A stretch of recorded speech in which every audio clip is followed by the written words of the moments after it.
Hey, what is up guys? DRC3 here, back with another My Hero Ultra Impact video, and today we are going to be predicting what is going to happen for the JP 2-year anniversary. We are going to predict the characters, we're going to predict new game modes, and we're also going to be predicting some new stuff for the clubs. Starting with the characters, I have a couple of theories. This is the first one. I think we are probably going to get a new alternate universe character theme. So the first year, the first anniversary was the fantasy theme. We got all the fantasy characters. We actually just recently ended with Fantasy Sue. She was probably the last fantasy character, at least to come out for a while.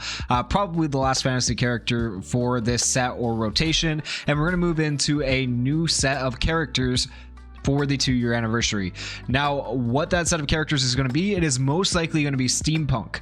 The reason I say it's going to be steampunk, because outside of fantasy, steampunk is like the most well-known alternate excuse me, universe, and that's just probably what it's going to be. And they're going to capitalize on, you know, their two main characters. They're going to bring back another version of Deku and probably another version of Bakugo for the anniversary, because those are going to sell well. That's how they make money, right?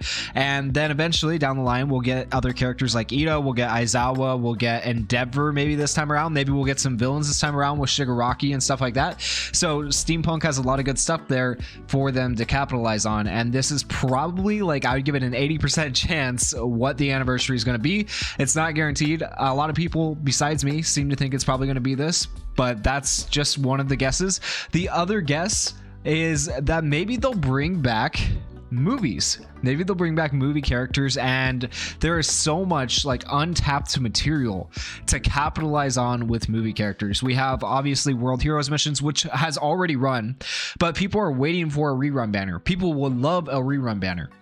And what better time to do a rerun banner than during the JP 2-year anniversary, when you're bringing back the other movies that have yet to be in the game. You could add in characters from other movies that are not in the game yet and have this as a rerun banner, which would be really cool. And I really want it because I'm still missing the World Heroes missions Bakugo, but this might just be copium. It literally might be copium, but you never know. And so besides World Heroes missions, we also have My Hero Academia 2 Heroes that they could capitalize on.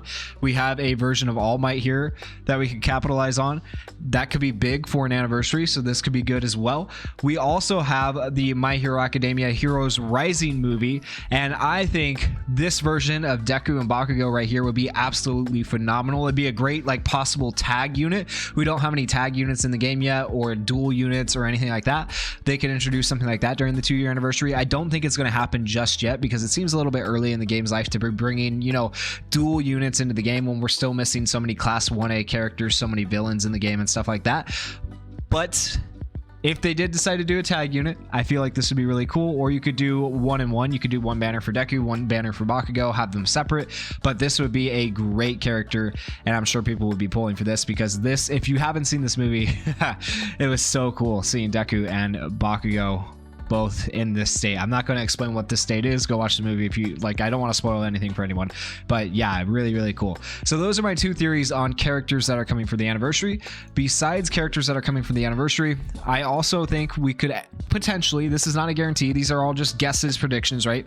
But I think we could potentially end up with a new rarity. Now, whether that rarity ends up being called PUR, who knows? But it would be cool to have PURs added into the game. And I've kind of talked about this a little bit in the past, in past videos and past streams, that I think if they do add another rarity into the game, it'll be like Dokkan's equivalent of an LR. We'll probably end up with a level 150 character, whereas normal UR characters like this Endeavor here only go up to level 130. And I think that's actually probably going to happen more around the time that we get boards 14 and 15 for the basic ability board route, because URs will still have that board 14 and 15, but then PURs will also have the board 14 and 15. And so winter boards 14 and 15 getting added into the game, because they will eventually, it's going to happen whenever probably season 7 is done. Maybe they'll do it before then, but they're going to add in, you know, the story chapters for season 6 and 7 of the anime. So that's around the time we'll get boards 14 and 15, and I'm guessing that's probably around the time we'll get the PUR, but you never know, we might get a new rarity before then, which would be cool, and it could happen during the 2-year anniversary. So that's just kind of like another copium thing, crossing my fingers, hoping that it happens, but it is a possibility, so I figured I'd bring it up. The next thing I'm hoping for, I think I really want this, is I don't think it's going to be a summonable unit. First off, Nagant is probably not going to be a summonable unit during the anniversary, at least, maybe eventually. But I'm hoping, just like they did with Best Genius, they make Lady Nagant a Climax Battle unit, because she is kind of like a hero and a villain in one, and I think she would be really cool. By the way, recently we made some Lady Nagant kits in the Discord for a contest. I live streamed those kits. If you haven't checked out that live stream, you can go back and check that out. But there were some really cool kits made. It seemed like everyone wanted her just to explode, which made me a little bit sad, but it was funny too. And it'd be cool to see like a character who has like a death blow, you know, like when they die they hit other people with an explosion or something like that.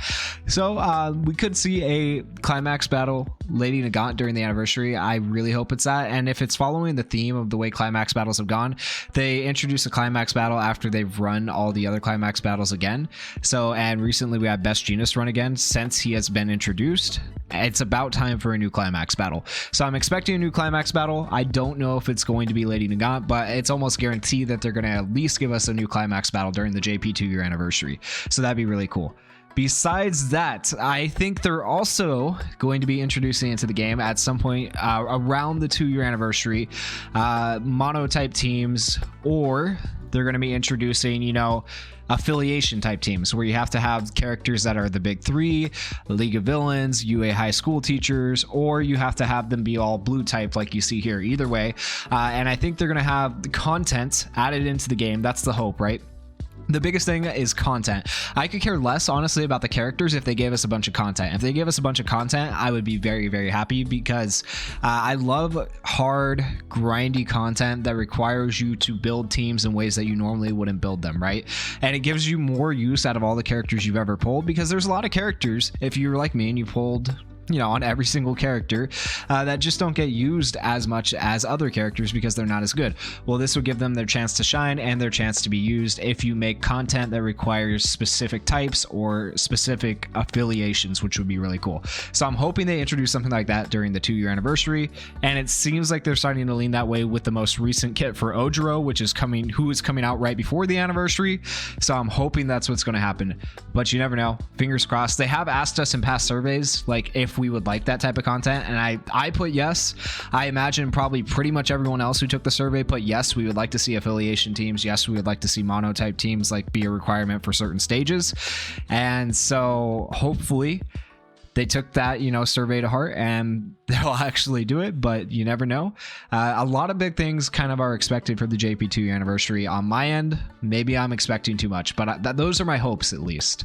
And then lastly, clubs. I hope, in addition to creating content that requires certain types of teams, this might go hand in hand with that actually, that they create some sort of raid type boss mechanic where you have to do raids with members of your guild or things like that, and you have to get your guild ranked. It says ranking coming soon. It said ranking coming soon since it came out. How soon is soon though? Well, the 2-year anniversary is still a couple months out from when clubs released, so I think that's soon. Like, it's been a while. It's about time for club rankings to start happening, and I don't think they're going to do club rankings until they give us actually something to like do to rank, because right now all it is club missions, and as long as your club's doing your missions, oh, I guess you're ranked number 1 along with every other club that does their missions. So they can't really give you a club ranking until they give you something to rank in. So I'm expecting some sort of new raid content potentially for the JP 2-year anniversary, but these are all just speculation, right? But these are the things I would expect, I would hope, are coming to the game for My Hero Ultra Impact. Do you guys think I'm crazy to expect some of these things? Do you guys want other things added into the game? You know, share down in the comments below. Let me know what you guys are thinking. Are you excited for the 2-year anniversary? Personally, I feel like it can't come soon enough. If I haven't already told you, or you didn't watch my previous videos, or you didn't hear, skip on Ojiro. He is almost definitely 100% not worth it with the JP 2-year anniversary coming up. He is a general pool unit. You'll be able to pull him on the 2-year anniversary banner. Skip Ojiro if you can. I'll be making the bad decisions for you, so just tune in for that video. If you guys enjoyed this video, please go down there, hit that like button, hit that subscribe button, and thank you guys for watching. Peace.